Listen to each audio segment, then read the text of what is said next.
I've made this effort. Why has nobody made the gesture in return? Yeah. And that's where we have to be careful, because if we don't get the recognition, the thank you, the pat on the back, we can slip into, well, I'm being taken advantage of. Yes, that's right. And you don't deserve me because you don't appreciate me.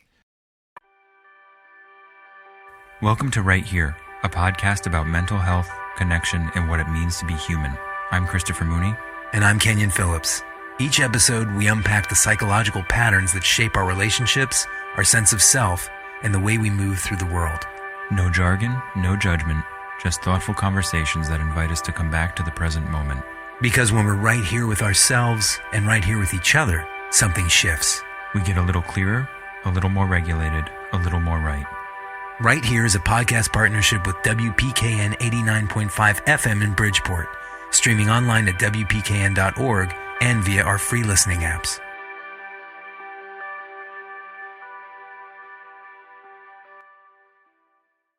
Today, what are we talking about? We're talking about the appreciation gap. Tell me a little bit about the appreciation gap. The appreciation gap breeds resentment. Here's how it goes down. You decide to do something different. Okay. You start unloading the dishwasher without being asked to do it. You cut back on your drinking. Maybe you stop drinking entirely. You stop snapping at your kids at bedtime, which is when you tend to snap. Yes. You finally schedule that doctor's appointment, the colonoscopy, or you take the initiative on a big project at work. Somewhere inside there's this expectation. Right. Someone's going to notice. They're going to say, thank you, or I see you, or I'm proud of you.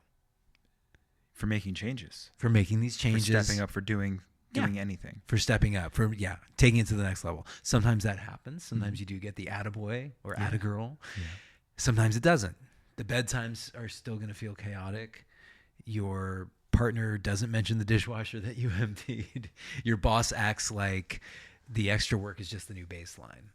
And nobody says anything about the changes you've made. Instead of feeling good about these changes, this extra work you're doing, you start to feel resentful. Yeah. We're not... That's where the gap is. That's...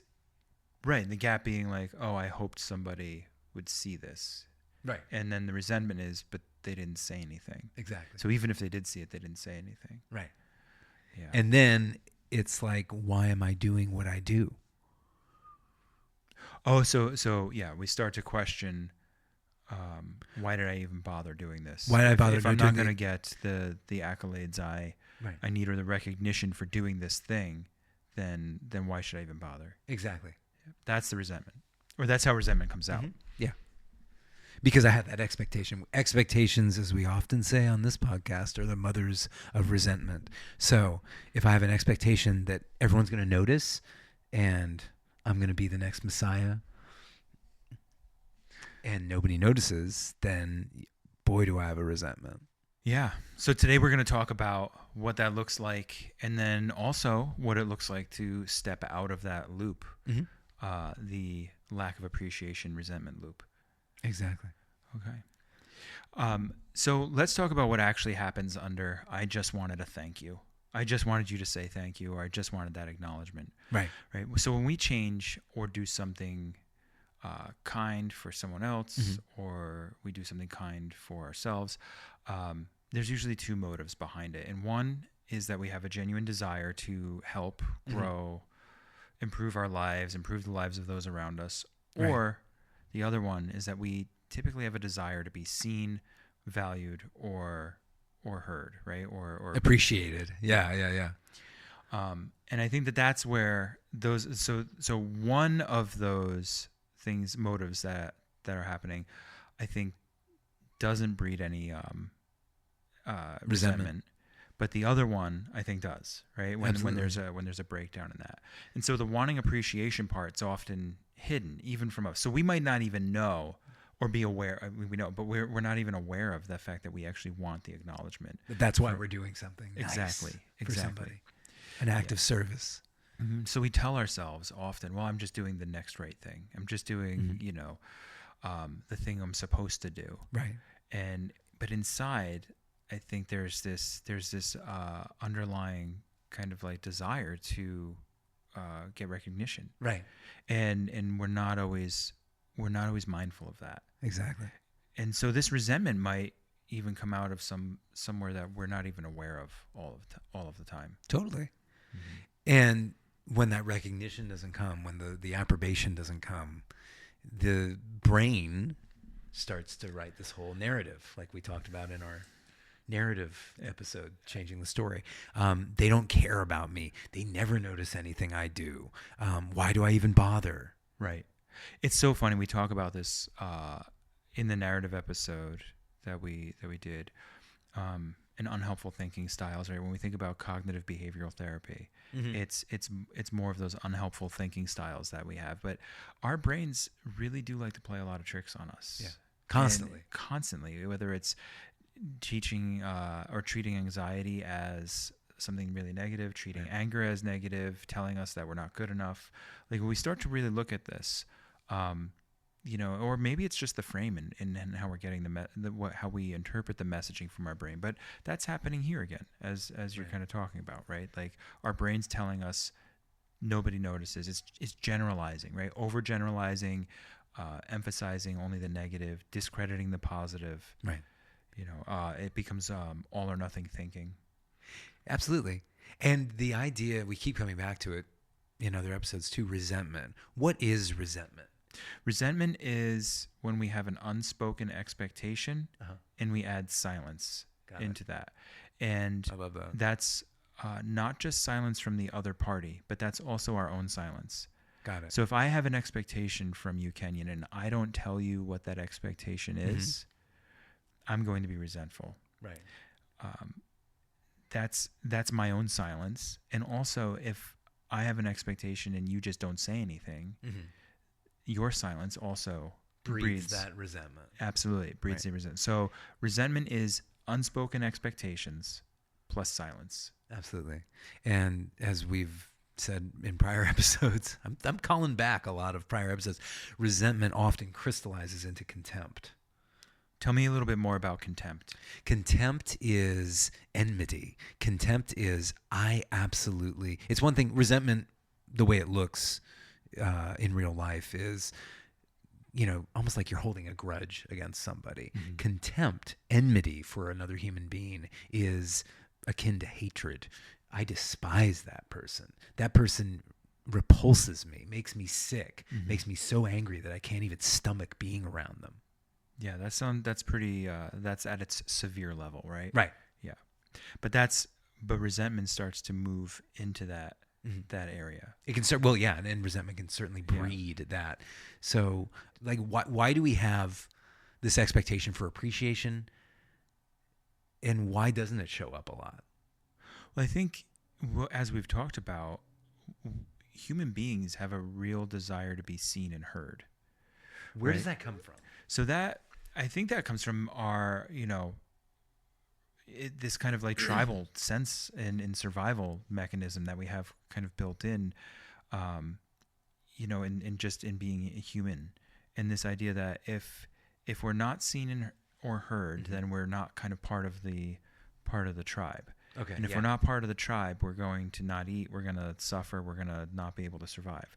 So there's this kind of inherent kind of desire to want to be heard and seen so that we can feel like we're part of, and that can be even just in a partnership or a small unit. Right.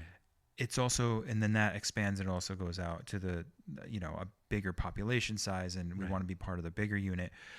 But I think it's also this idea that we want to feel like we matter. Yeah. And I think we start to attach purpose to it as well, and meaning. And so if the things that I say are never acknowledged, or the things that I do are never acknowledged, we start to have this kind of existential question of like, am I even existing? Right. And we get into this space of, well, now I'm getting upset because I know I exist. I know I'm doing things to make myself noticeable and exist. Right. And I'm really putting an effort to make these changes so that my existence is more positive, and nobody's noticing. Right. I didn't get a thank you. I didn't get a parade. I didn't get some kind of like fireworks, right? So it's at any level of this of appreciation. I think it causes us distress, but it actually really goes down to that existential level of like, do I exist and does it matter? That's amazing. And survival. So it's both things coupled together, which it really can be a really kind of toxic cocktail if you're not getting, if your existence is in question, and then you feel like you're also not going to be able to just go through the motions to survive because you're not part of the group. Right. Oh, that's amazing.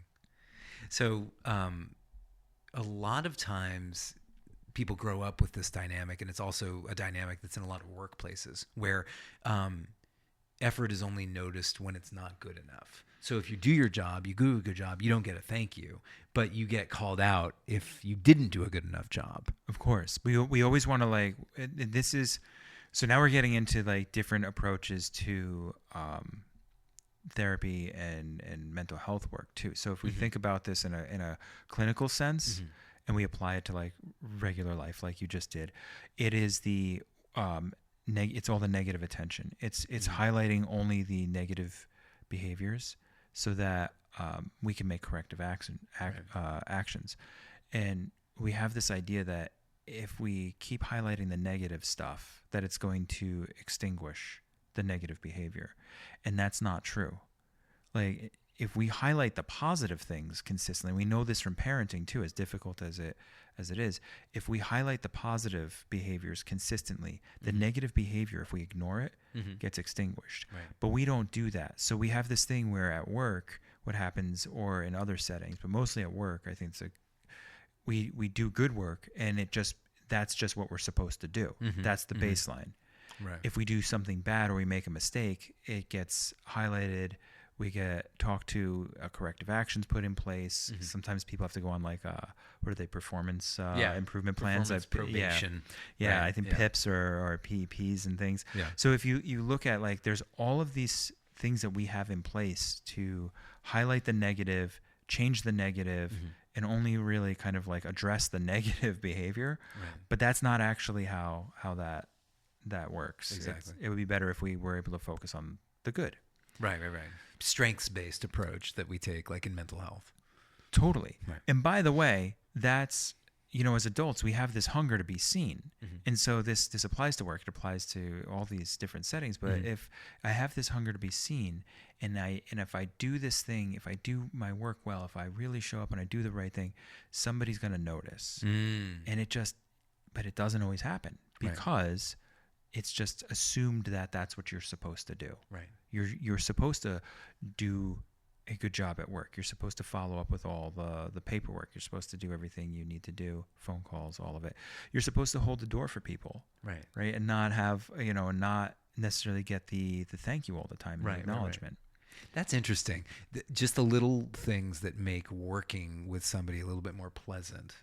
There are people who absolutely abandon those and don't use them at all and don't think they're necessary. And then there are those who feel a need to be kind, considerate of other people's time. And you don't get paid extra for that, but it does make the whole process of working a little bit easier. I was talking with somebody this morning already, and they said I was talking about how we want to just kind of like lift people up, and they reminded me of the saying, a rising tide lifts all boats. It's like, oh yeah, that's that, and it speaks to this exactly. Yeah. Right. This exact thing that you're talking about, which is, it makes the workplace will be better if everybody's just focusing on the positive. Right. Right. As opposed to having like a supervisor who wears a T-shirt that says "Nobody cares, work harder," or "That's what the money's for." That's exactly. So why doesn't appreciation always show up? Habit. We get into just repetitive behaviors. Okay. We get used to new behaviors very quickly. So people stop commenting. That's right. We adjust. That's quickly, right. As humans. So we just kind of see it. We're like, okay, this is the new norm. This is the new norm. And it happens very quickly. Is that categorized as like taking it for granted? Like if I start unloading the dishwasher and my partner doesn't notice? I think it feels that way. Yeah. I think that's what builds the resentment. It's like, oh, they're taking me for granted, right?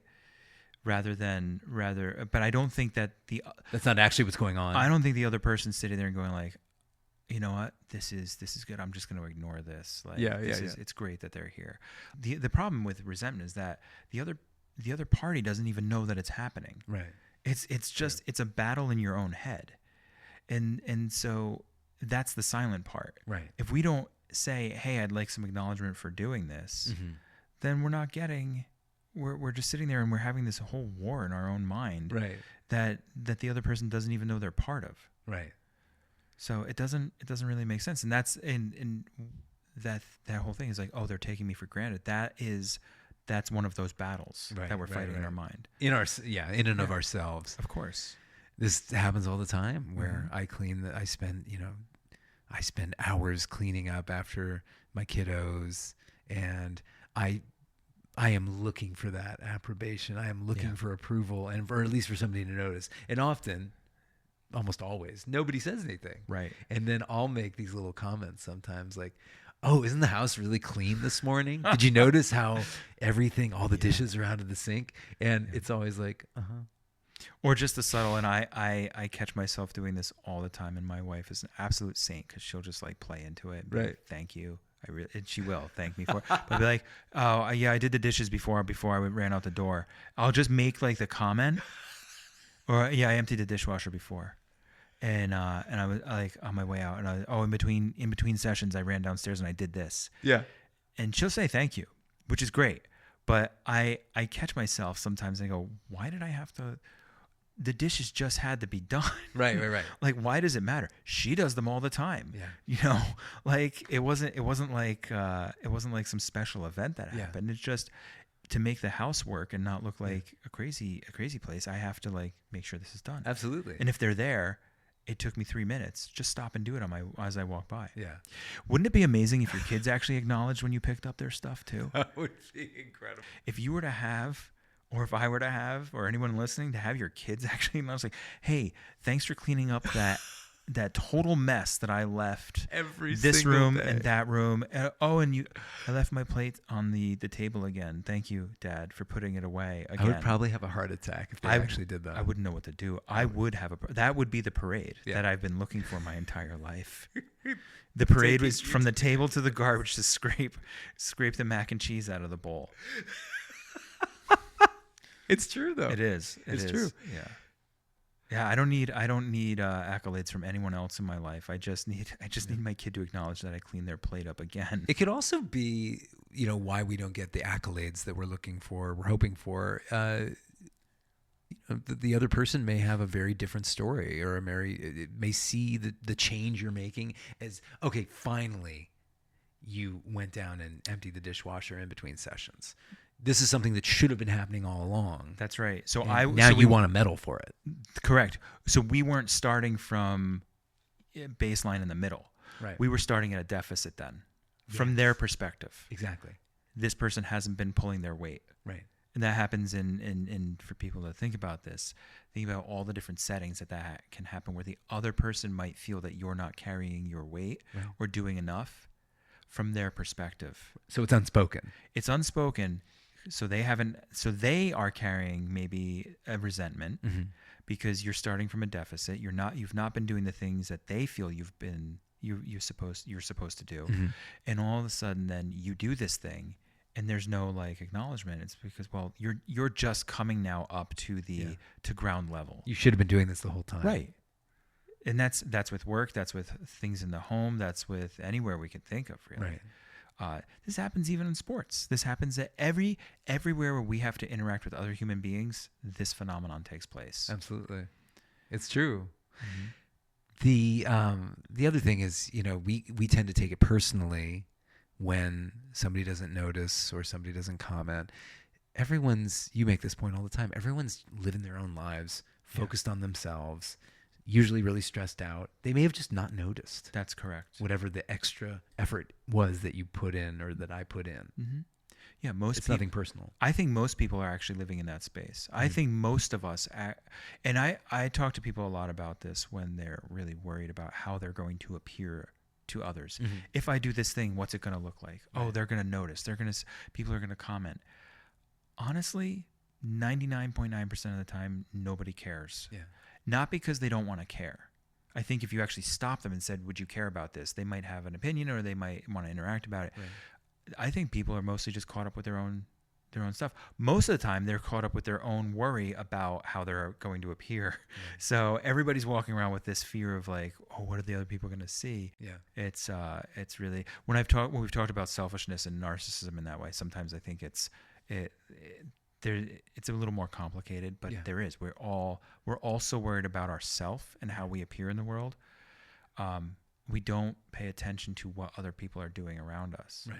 So part of this, Kenyon, is actually for yourself, walking through the world and maybe setting in. One of the intentions we can set is to look for or pay attention a little bit more to others and seeing is somebody in my life taking an extra step to do something, right? Or just comment on the fact that they did something. Yeah.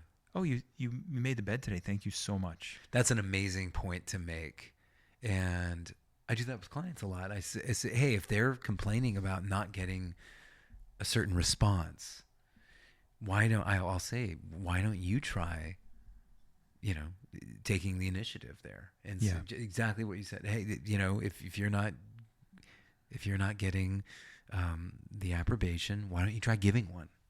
Yeah. If in recovery we say, if you're feeling lonely, cut off, like nobody cares about you, call somebody and ask them how they're doing. Do you mean actually do the action you want in your life? Exactly. You put for somebody else. Yeah, and you put that. And you always feel better. You do, because you're doing it for someone else. Mm-hmm. That's when we talk about building self-esteem, and we'll touch on this briefly, maybe get into it a little bit more with this. People always say, "Oh, we'll do esteemable things," right? And nobody ever knows what that means. And I've been doing this work for 25 years. It's the same conversation, especially in early recovery, right? Mm-hmm. Go out and do it. You have low self-esteem. Go do an esteemable act. Right. Well, what is that? It's exactly what you're talking about. Yeah. Go out and do something for somebody. Yeah. Ask how they're doing. Even something as simple as holding the door, without expecting some kind of like accolade for it. Right. Do it without expecting anything in return, right. And you will start to feel better about yourself. Exactly. Because you're living as a better human. Right. And you're contributing to the greater good. It's such a strange concept for to kind of engage in, but it's so simple. Yeah. And it's such a simple way to build our own self-esteem when we feel really down. That's huge. Just to understand that, like, being of service and acting that way when nobody's looking mm-hmm. boosts our self-esteem. Yeah. Makes us feel better about ourselves. Absolutely. So I just want to go back and talk just briefly again and put just a simple kind of like phrase to it. When people have mismatched standards, that's when we get this this gap, right? and that's where the resentment builds. Right. And that's when we feel we've made a huge change, but other people experience it as small. Right. And it really is just looking at like, oh my God, how often have we heard this? I stopped drinking for a week. Don't they understand? Or I have 30 days clean. Don't they understand what a gargantuan task that's been? Right. And it is. And it's a massive undertaking and achievement for somebody to stay sober, right? And clean. Others, as you were pointing out before, the expectation is like, okay, well now you're finally like you're getting up to like the human level there. Right. You may have been you've been clean for 30 days, but what about the 20 years that you were problem drinking and causing all kinds of problems for me and the rest of the family? Yeah, we've got a ton of space to backfill right there. So the saying I always use, you and I were talking about it earlier, is you've walked 10 miles into the woods, you have to walk 10 miles out. I love that. Now that doesn't mean it's going to take 10 or 20 years to walk out, right? But it's going to take some time. Yeah. And as you learn things, you make changes, that trip is a lot faster. Mm-hmm. It becomes more expedited, but it's still a 10-mile walk. Absolutely. Sometimes you can run it, and sometimes you gotta stop and take a breath. It's true. It's true. And it's the idea of covering the cost of what we do. And how we act and facing consequences. And, I talk about accountability with clients a lot. Yeah. What is accountability? What does it mean to take accountability? in some ways it's like, okay, you pay your debts. Absolutely. Behaviorally. Yeah. We don't like how that feels sometimes. We It's all hard- it's want hard to work. Yeah, I want to like rack up my credit card and then have somebody else come and pay it off. That would be sweet. Nobody's done that. Nobody's just dropped hundreds of thousands of dollars in our laps yet. But one day, Kenyon, It's coming. it'll happen It's for coming. us. Let's talk about how this plays out in real life a little bit more. Yeah. So we've talked a lot about like The household partnerships. chores. Yeah. Right. It's, I mean, obviously those are the examples we're using, and that's pretty. I think that's almost like pretty evident. Parenting. We see this a lot with parenting, especially with younger kids, and we talk about we both have young kids, so talk about like those basics of like just clean up after yourself, pick up your clothes, pick up your plates, like simple stuff. Yeah. But that can get resentful. Full disclosure, I've done a lot of like reflecting on this because I get so incensed about plates on the table. Right. And my kids are going to listen to this and they're going to be like, Dad, you're like, what's wrong with you? You need to You just calm down. cannot let it go. There's a respect issue too that I realize has literally no value or meaning at all to anybody else. But if I see it as a disrespectful thing, but that's when you talked before about we've grown up in houses where if we conflate respect with just functioning, then we also build resentments too. Absolutely. And so if I mislabel things as, oh, this is being disrespectful to like what we're trying to do in the house and keep a clean house and just functioning, and look at all the time your mom puts into this and I put into this.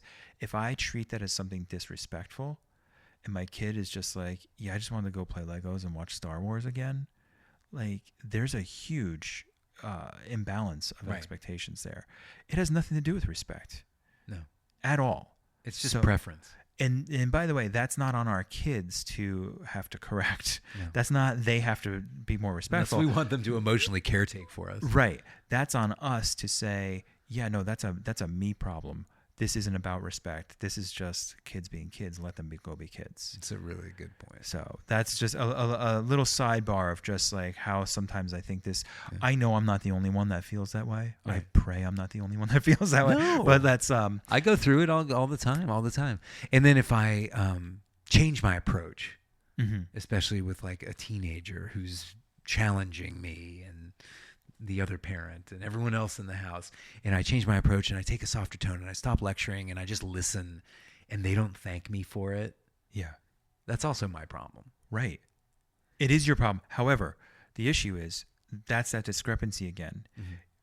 Oh my God, I've talked to my kids a different way for 3 days straight. I didn't yell before to get my kids into bed, for 3 days in a row. Why haven't they noticed? Right. Why haven't they made some kind of gesture that shows me they noticed? Right. They still fight to go to bed. They still want to stay up. I just haven't yelled about it. But there's no like big change. That change is important though.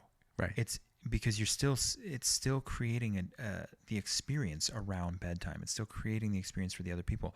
That's with work. That's with anything. Right. And that's that. Oh, I've made this effort. Why has nobody made the gesture in return? Yeah. And that's where we have to be careful, because if we don't get the recognition, the thank you, the pat on the back, we can slip into, well, I'm being taken advantage of. Yes, that's right. And you don't deserve me because you don't appreciate me. The word that gets thrown around so much with kids is they're being manipulative. Right. Kids are not manipulative. I mean, they can be. It feels like it. God does it feel like it all the time. But like young kids are really not capable of that level of manipulation, that not at least at the level that we're attributing it to as adults. That's such a good point. That's such a good point. They want what they want when they want it. Well, that's but they're familiar. not employing subterfuge. That's right. That's right.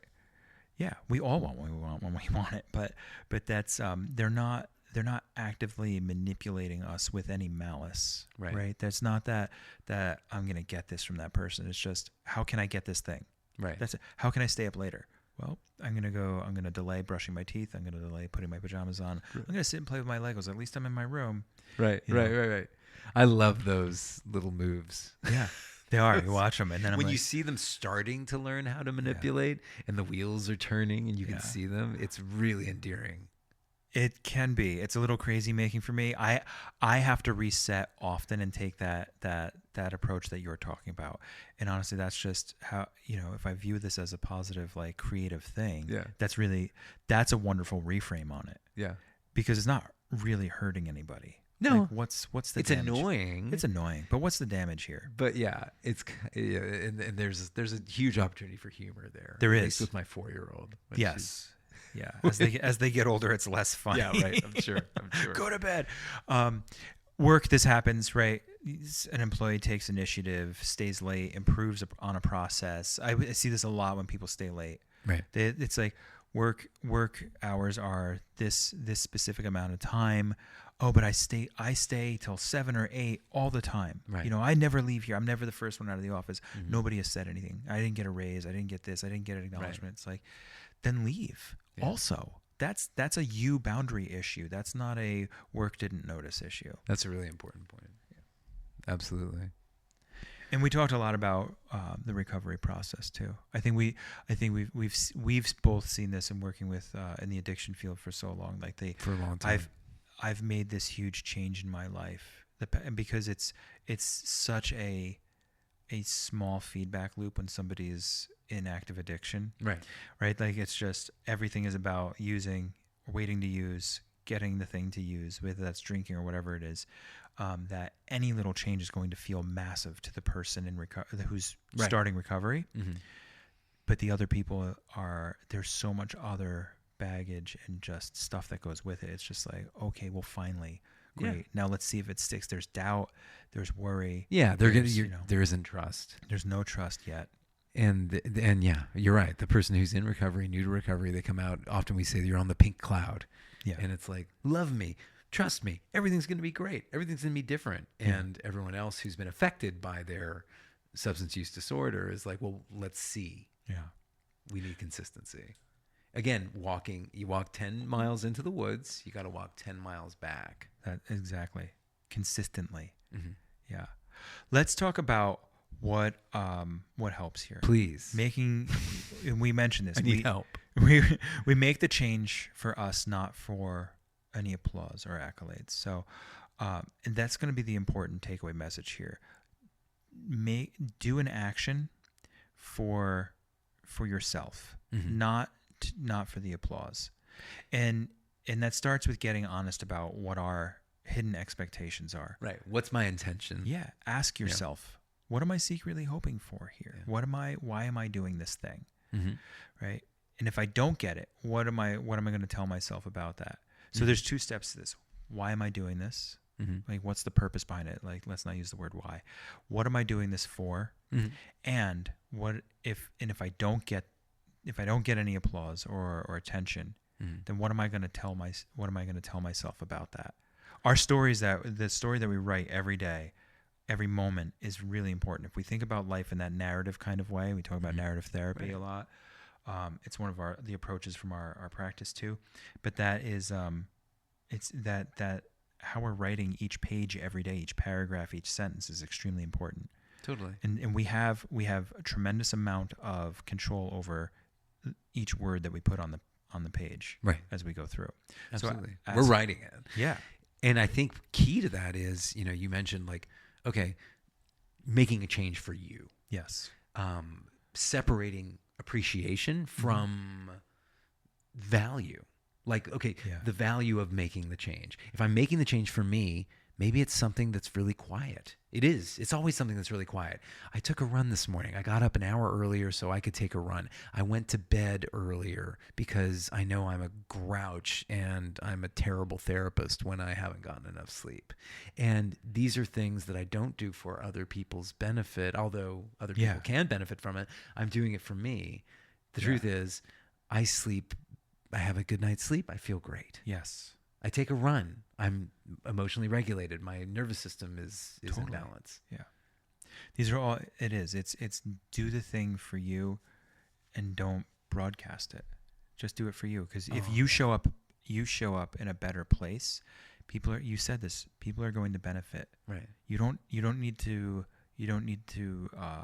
show them that they're going to benefit from it. Totally. You don't need to tell them, hey, you're about to benefit from how well I slept last night. Oh my God. And that's exactly what Buckle I do. up. That's exactly what I do when I announce to, my kids and my wife in the morning, like, isn't the house clean? Can you believe it?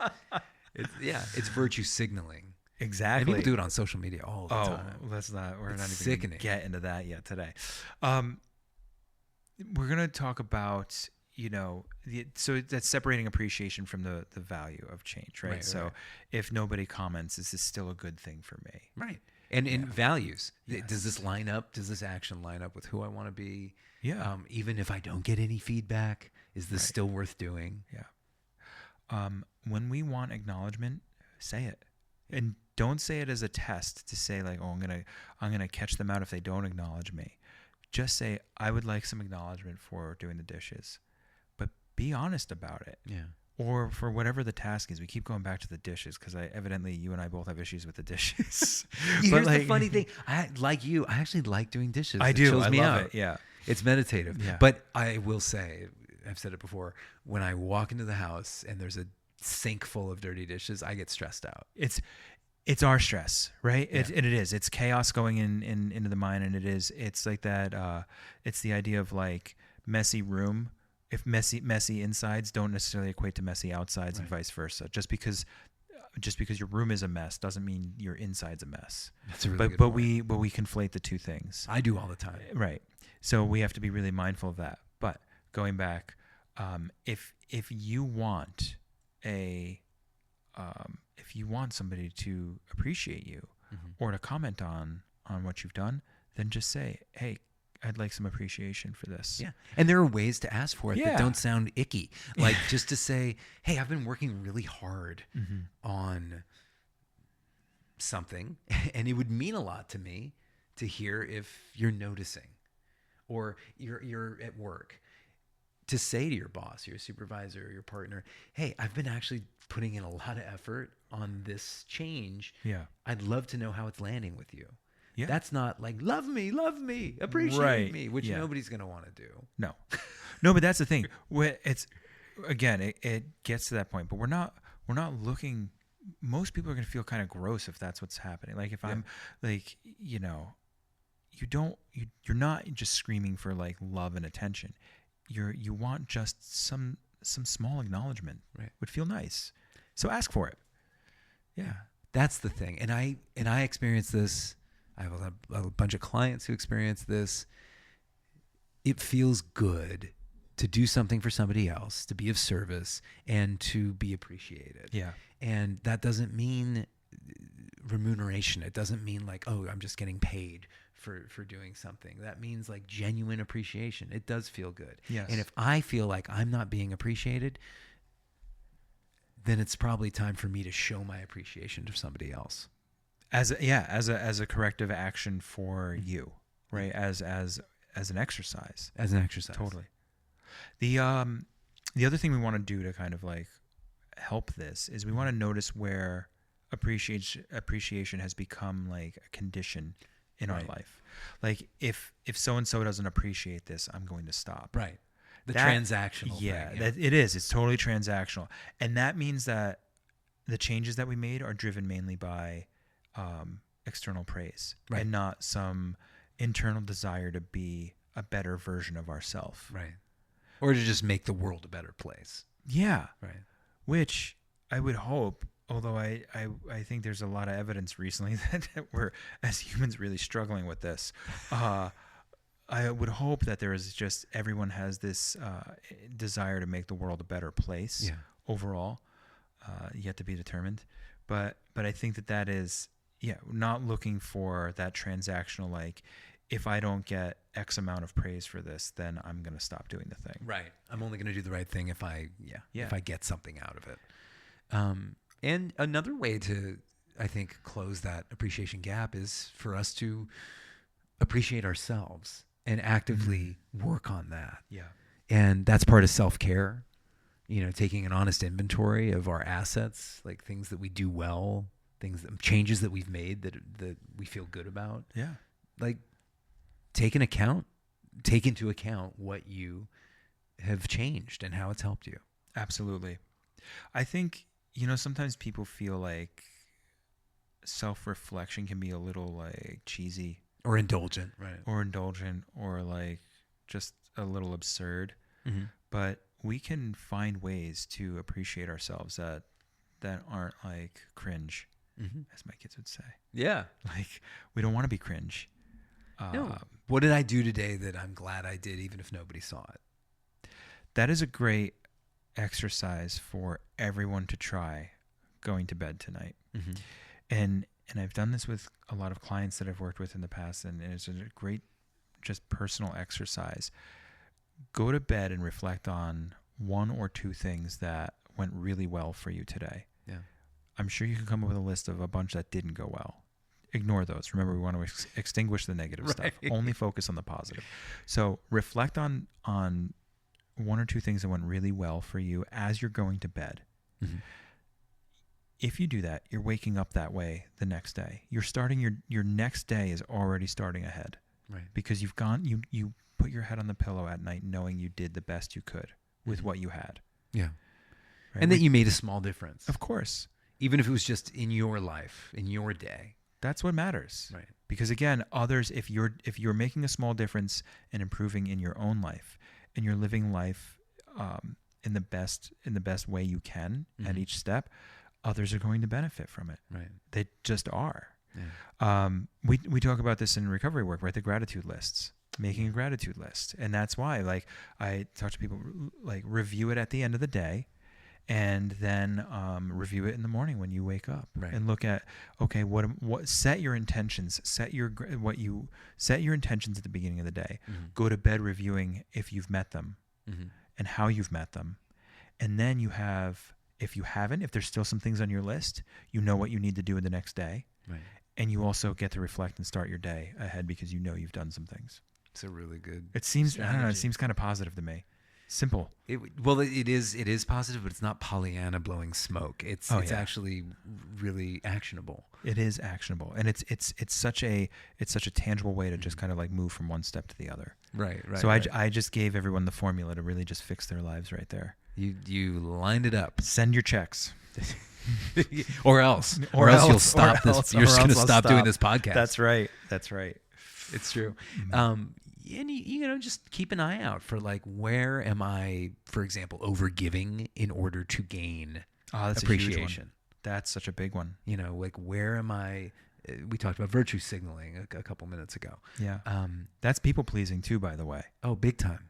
Right. If I give so much of myself, and you and I talked about this thoroughly, but if I give so much of myself, then I'm going to get appreciation for it. Totally. At the cost of health, boundaries, sanity, resentment, all of that. Oh, sure. And then it leads to that wonderful formula of, like, I'm going to continuously put in, 130% extra effort. I'm going to have a growing resentment because I'm not going to be acknowledged for it. And then I'm going to have this, it's almost like a fantasy of, one day I'm going to stop giving 125% and everyone's going to notice and they're going to be sorry. That's right. And they're going to come crawling back to me, begging me and appreciating me for all those years. Yeah, right. How often have you heard that about work? Oh, they'll see when I leave. Oh, all the time. No, they won't. All the time. Nobody will. No, it's maybe some people be like, oh yeah, so-and-so used to take care of this thing. But honestly, especially with work, we're all replaceable. Like, for the most part. Totally. Right? Like, so when we have that mentality, it's assigning value that's just not, it's just not steeped in anything stable. I love that. And I love the notion of us being interchangeable units. Mm-hmm. We are all replaceable.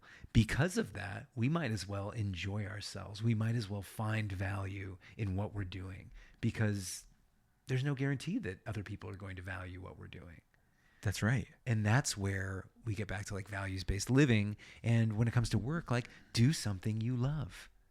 Do something that brings you joy. Yeah. I say this a lot. I would do, if I could afford to do this for free, I would do it.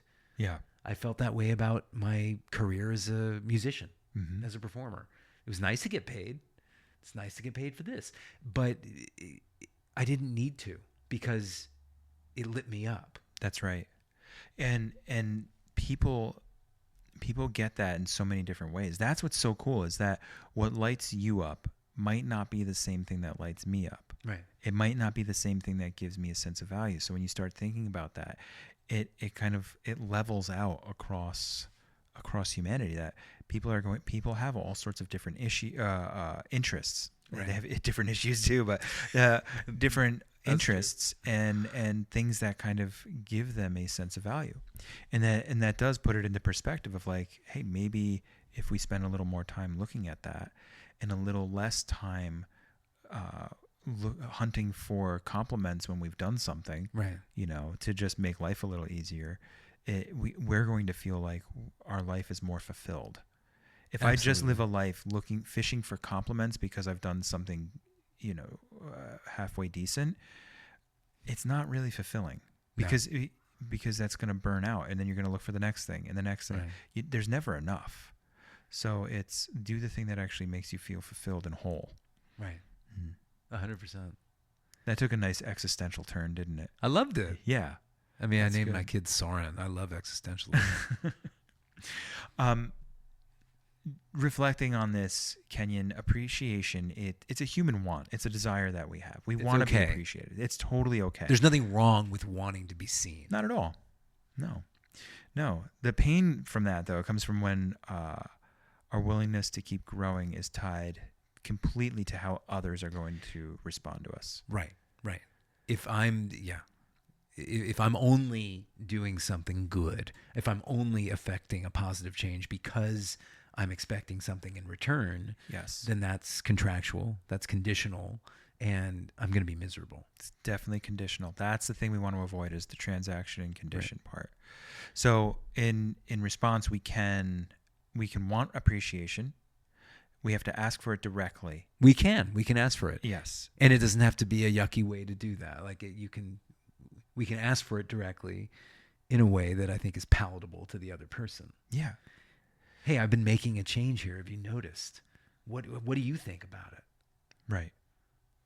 We still get to decide that some changes are worth making because they fit with who we want to be, even if nobody's clapping and throwing us a parade. Totally. I think about this. The question is just, and I've asked this a lot of people. You probably have too. We've all heard it. What kind of man do you want to be? Yeah. And when I say man, I don't mean like gender. I mean like, what kind of human do you want to be? What kind of person? What are your values? Yes. And how do you? And then it's wonderful to hear somebody actually express what their values are. And usually they can list them off pretty quickly. And then it's like, all right, talking about gaps, how do we close the gap between what these values are that you just stated to me very eloquently and how you're acting? Yeah. What's the exercise we always hear of is like, what would you want everybody to say at your eulogy? Yeah. Just that they appreciated me. Just that they loved me, that they couldn't live without me, that I did it better than everyone else. That's right. No, but like what people don't remember what we did. They remember how we made them feel. That is a really, really beautiful way of saying that. Thank you. We're going to end on that, actually. Boom. Thanks for listening to Right Here, a podcast partnership with WPKN 89.5 FM in Bridgeport, streaming online at WPKN.org and via our free listening apps. If today's conversation resonated with you, we encourage you to follow, review, and share Right Here with anyone you think would appreciate it. We'll be back soon with another conversation designed to bring a little more light to the human condition. I'm Christopher Mooney. And I'm Kenyon Phillips. Until next time, take care of yourselves and each other. Right Here is for educational and informational purposes only and is not a substitute for therapy, diagnosis, or treatment. If you're experiencing a mental health crisis, please contact a local emergency service or your trusted mental health professional.